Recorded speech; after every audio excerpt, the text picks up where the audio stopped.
Hi, Tracy. Good morning. Good morning. Nice to see you. Nice to see you. What a beautiful flower you have Thank here. you. You made this one. Yes, this is one of my early pieces, and this is the columbine, and it is an early summer blooming wildflower. This is the Canadian columbine, and I just fell in love with the shape of it. It has a kind of a jester-like form to it, and It's bright. It's the gradation of colors from yellow up to that deep crimson is absolutely gorgeous to me. And so it was quite a feat to figure out actually how to make that. I sewed it and took it apart and sewed it back together and took it apart about 3 times before I actually got it to hang in the way that I wanted it to hang. and you keep it outside all the time. No, I have this outside just for the studio tour as a kind of a sign, but all of the work that I do is painted in acrylic paint, and so it is for indoor installation only. So after the tour, which starts this week, The tour started last weekend, but I am going to have my studio open on Saturday and Sunday from 10 a.m. to 5 p.m. This weekend as well. So after the tour, I will bring it inside. Although I love it outside, it looks spectacular outside. yes. So I may just find a way of tucking it under the eaves so that I can continue to have it outside. Not weatherproof though. There's more work inside. I want to Yes. follow you in your studio. Okay, come on in. Thank you.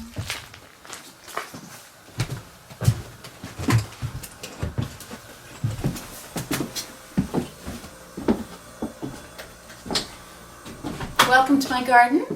Thank you. What a beautiful place you have here. The title of this show is Among the Flowers.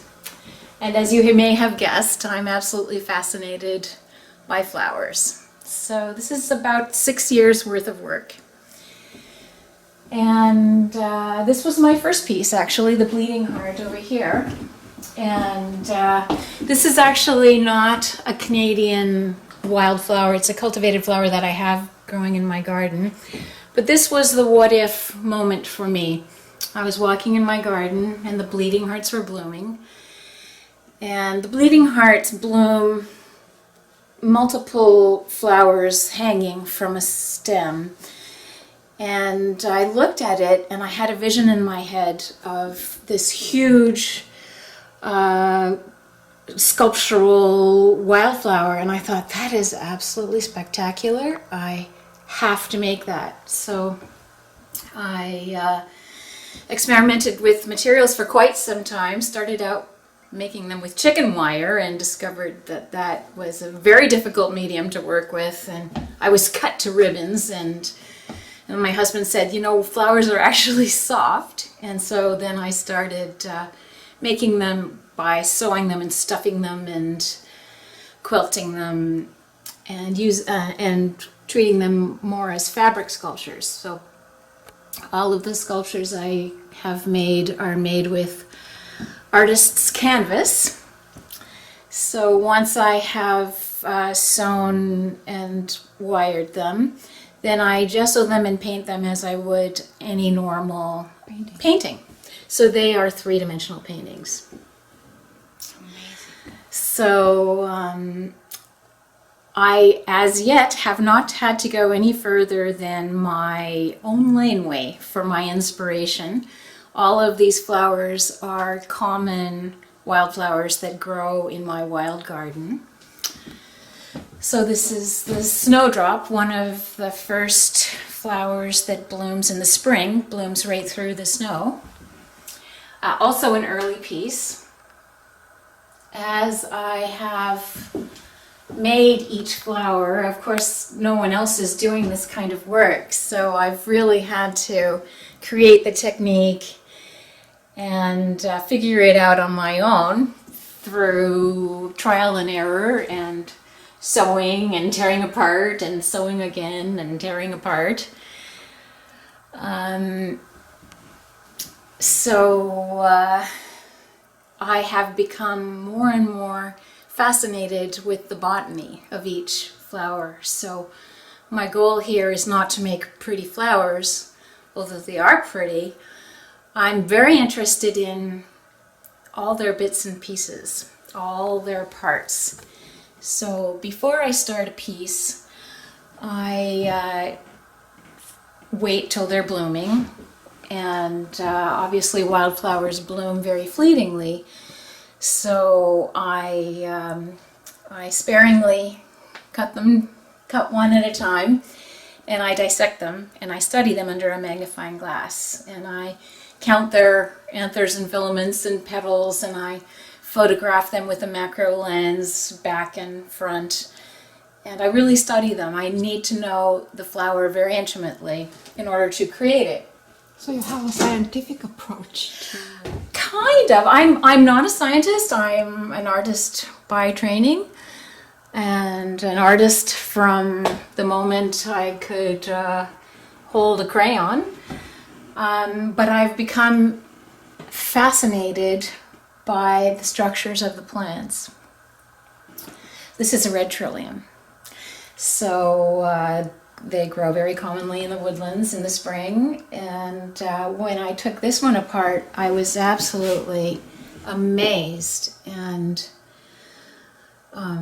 just stunned at the beauty of this, particularly this center portion of it, which is like like a jester's hat. So growing in nature, the center part of this flower isn't normally quite this large, but I just thought it was so gorgeous that I accentuated a bit more. So one of the things that interests me about my work is I am making visible things that people take for granted, things that people don't see because they're hidden in the woods, growing under leaves, hidden in the grass.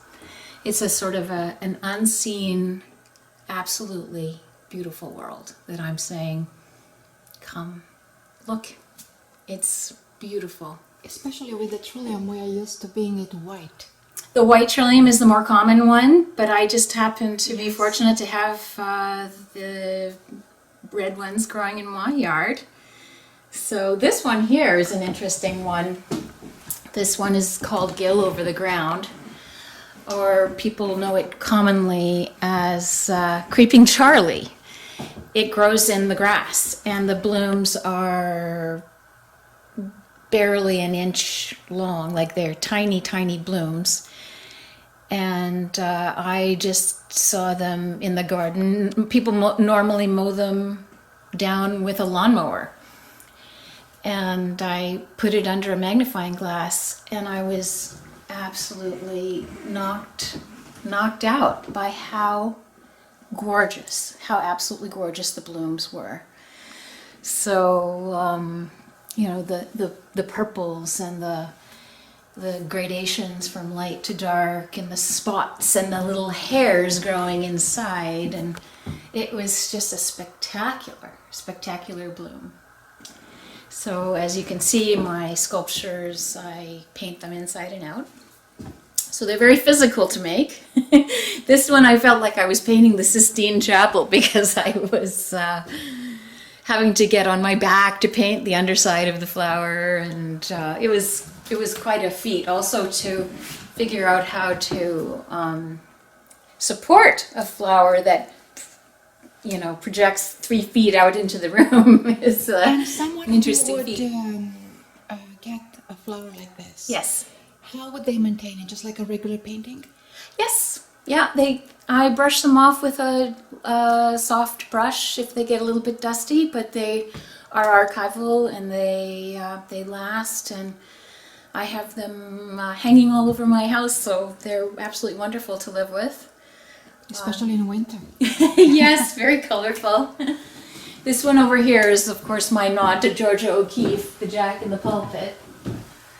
Georgia O'Keeffe is one of my favorite artists from as far back as when I was a young artist. These grow very prolifically in my yard. They're shade-loving plants and absolutely spectacular and so unusual, so dramatic.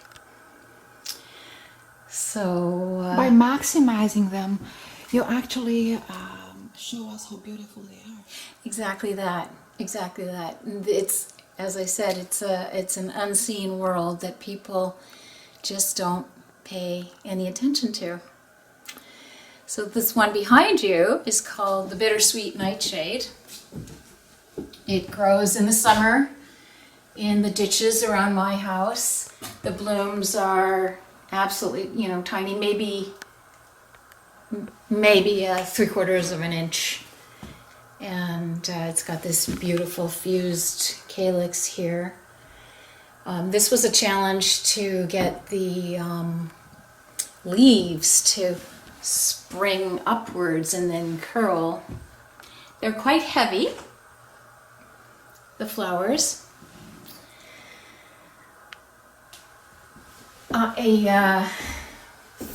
After I dissect the plants, I make the patterns on my computer. And I make small models out of paper. And in making the small models out of disposable materials, I can play a bit more. I can hone my shapes. I can figure out the engineering, how to make them hang, how to make them droop, how to make them spring open. There's a lot of engineering that goes into every flower. So I figure out those details as far as I can using the paper, and then I enlarge the patterns on my computer and print them out, and then that's when I cut them out of artist canvas and sew them and quilt them. They're stuffed with quilting batting, and I wire them in order for them to maintain their shapes. So how long would it take something like this to make? Each flower takes me around 3 months to make, of pretty much solid working. I'm working on another series of relief pieces, which I can show you in the back there, that take me about a month to make. Obviously, most of this doesn't fit in my sewing machine, and I just have a very standard sewing machine. So there's a ton of hand sewing that has to be done. Days and weeks of hand sewing. And there's certain things that I can work out when I am making the paper models, but then when you actually are working with the yards and yards of canvas, other things crop up. So it's a continual problem-solving experience all the way until the paint is drying on it. So, there are things that you can anticipate, and now that I've made over 10 of these, there are things that I can anticipate, and I can use what I've learned in making so many to anticipate problems that I might have. But there's still, because I so far have just made one of a kind, and every flower is completely different, I'm constantly figuring out from first principles, how am I going to make this flower work? And I've learned so much. I've learned so much about the materials, but also so much about the flowers, about how color changes from the bottom of a stem up through to meeting the top of the flower. How the front of a petal or the front of a leaf is not exactly necessarily the same as the back of the flower or the back of the petal. Just when you start looking at the minute details of these plants, you can't help but just be wondrous at this world around us. So what I'm creating is a world where we as humans feel like ants walking through blades of grass. So over here I've got one of my very favorites, and it was an early piece too, is a trout, what we call a trout lily or a dogtooth violet. And it's an early spring flower. the back and front of the leaf are very different. It's usually I have this one hanging above my couch, so it's really fun to look up into the flower as if you're an insect.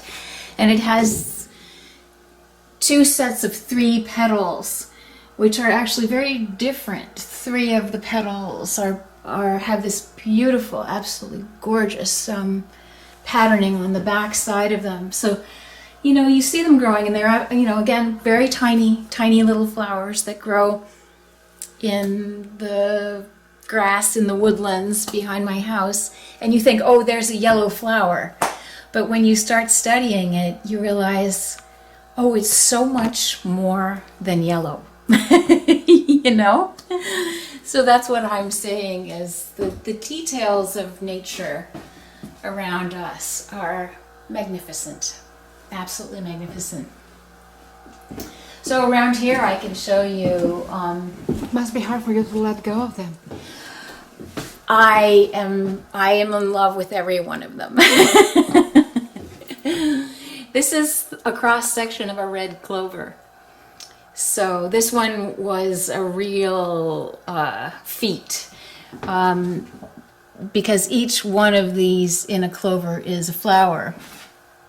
And behind each one of the flowers, there are something like 10 anthers and filaments that grow in behind there, which I decided I didn't actually need to go that level of detail for this painting in order to say flower, but you know, these little cups that the flowers are sitting in actually have these beautiful gradations of green to white with the mauve stripes, or the sort of burgundy stripes on them. Absolutely spectacular, and so tiny.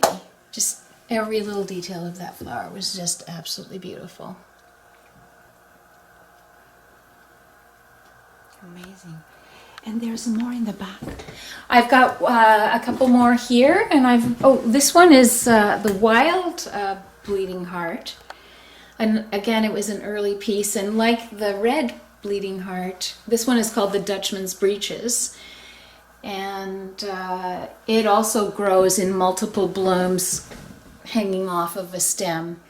So I'm tempted, now that I see this here, to make multiples and have them hanging off of a stem. That might be one of my next projects. But I've So gotten it would to be the like an stage. installation, or Yeah. a big installation. Well, it would be, you know, I have 3 of these in my living room and 3 in my dining room, so I'm used to living with them. They do need some space around them, but they look great on lots of different walls. This one over here is called the Siberian Scilla, the one on the wall over here. And again, a spring blooming wildflower, and with draping stamens and the beautiful large green ovary up inside it. This one here, this relief piece, is the inside of a bladder campion, which is just a very common field flower that grows around here. I saw tons of them around the railroad tracks. And these relief pieces allow me a little bit more opportunity to play with abstraction. So this very much speaks to the inside of a bladder campion, but it's not exactly what a bladder campion looks like. But it has this absolutely gorgeous dark green ovary in the center once you pull it apart. So those are really fun to play with. Upstairs is my work studio. I'm going to follow you there. Okay. I'm working on a bloodroot right now. So, You've done this one too, here? yes, this was a series of pastel chalk drawings I did on roofing paper. And I did them as really as studies to just loosen up, because I was using materials that were not that important. Roofing paper is very cheap, and so I just, with this one here and with this one on the table, I used, one here. yeah, this one actually, I used, it's upside down. I used a technique which is actually really fun to play with, where you just start making marks on a ground with absolutely no thought about what you're doing, and you just let the image materialize from under you. So it's really fun, because most of my work I have to plan very carefully. But with this technique, you just start making marks and the picture appears, and it is what it is. And it's actually really fun to do. So it's a nice way to loosen up. I see that you're working on something here. Yes, this is my bloodroot, and this is going to be absolutely gorgeous when it's done. So the bloodroot has 40 anthers and filaments. Inside you can see the ovary and in there. This is all going to be opened up. So this, and all of these are different sizes. So these are, my patterns. I had to create my patterns, and so these are all hand sewn and stuffed and wired and then painted and assembled. And then I'm just about ready to start the painting of the inside of the leaves. It's a white flower, but it's got some beautiful sort of blue-gray details in the veins, and they will surround this beautiful center and then open up. It's a very open flower, so it'll be facing out into the room and be very dramatic. And I'll be able to, because these are all wired, I'll be able to open them up. And then they're surrounded by this gorgeous lobed leaf, which I've got the pattern for, and I'm just sewing now. So that beautiful leaf surrounds the stem and stands upright, so that there's going to be some engineering challenges there for the wiring. These are my sketches, so this is how I work out my shapes and sizes. This is the bladder campion, and I can't wait to make one of these. It's going to be absolutely gorgeous. The colors on the bladder campion are very subtle. It's going to have a lot of challenges creating this globe here. But yeah, that's going to be fun. What about that one? That I made about 25 years ago. I was making handmade paper at the time, and just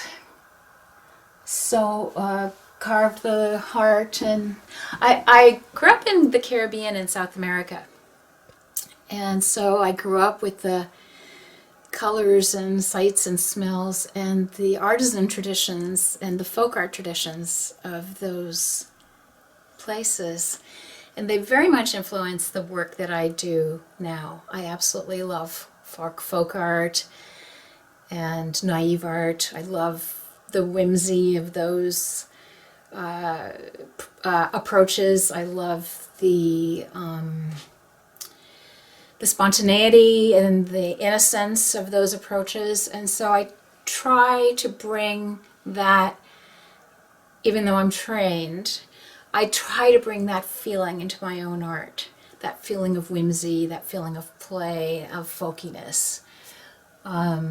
It's very much a part of where I came from. So You're waiting for more guests to come in this weekend. Saturday and Sunday from And do they 10 to have 5. access to this studio upstairs? I do bring tours through and show people how I'm working. Yeah. Yeah. And then I'll be in another show in Rawcliffe in November on November 8th and 9th at the Rockcliffe Community Center. The show is called 10 Artists, 10 Visions of Joy. So it's a group show, and so I'm looking forward to talking to people there. Oh, Chris, thank you so much. Thank you very much.